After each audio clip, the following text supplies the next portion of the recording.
Welcome to my new YouTube channel. Please subscribe my YouTube channel.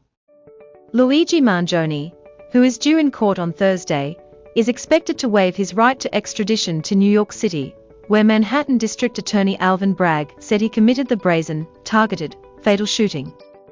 Mangione, who is being held in the State Correctional Institution in Huntington, Pennsylvania, on gun and forgery charges, was indicted on 11 criminal counts on Tuesday in connection with the December 4th shooting in Midtown, Manhattan.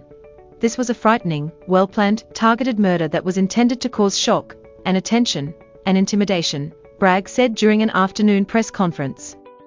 It occurred in one of the most bustling parts of our city, threatening the safety of local residents and tourists alike, commenters, and business people just starting out on their day. The suspect was charged with 1 count of first-degree murder, 2 counts of second-degree murder, 7 counts of criminal possession of a weapon, and forgery crimes. Prosecutors said Mangione's actions were an intent to inflict terror after a Manhattan grand jury indicted the suspect of second-degree murder as a crime of terrorism. A law passed in New York following the September 11, 2001, attacks allows prosecutors to charge crimes as acts of terrorism. Crimes can be considered acts of terrorism when they are intended to intimidate or coerce a civilian population, influence the policies of a unit of government by intimidation or coercion, and affect the conduct of a unit of government by murder, assassination, or kidnapping, the state law reads. This was a killing to invoke terror, Bragg said. A New York detective revealed that an FBI field office in San Francisco forwarded a tip to the department about a missing person case from November 18 that resembled the Midtown shooter.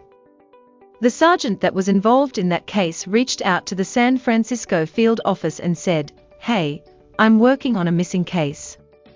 I saw the photograph that was distributed by the NYPD. There bears a resemblance," the official said.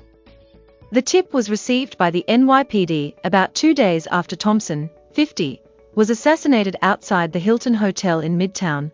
The official said a task force officer vetted the San Francisco lead, which was one of 4 tips received that day. Part of their investigation into the tip involved contacting Mangione's mother, Kathleen Zanino, who reported her son missing on November 18 in San Francisco.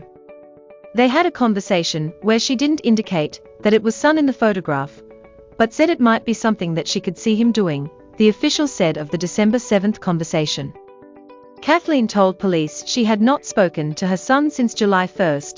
According to the New York Post, Bragg said Mangione waited for Thompson for about an hour outside the Hilton Hotel in the early hours of December 7 before allegedly sneaking up behind the healthcare executive and firing 3 shots.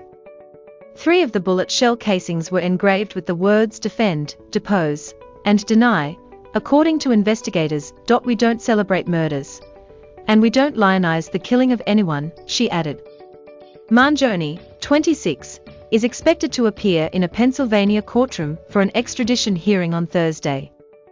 A judge will rule on the next steps for him to be returned to New York to be arraigned on murder charges. He is facing life in prison if convicted in New York. The alleged plan drew up a harrowing number of similarities to the Unabomber, who Mangione reportedly praised months before the shooting. Domestic terrorist Ted Kaczynski killed 3 people using sadistic mail bombs across a 17-year reign of terror. Stay connected with us by subscribing our channel to get all such videos first.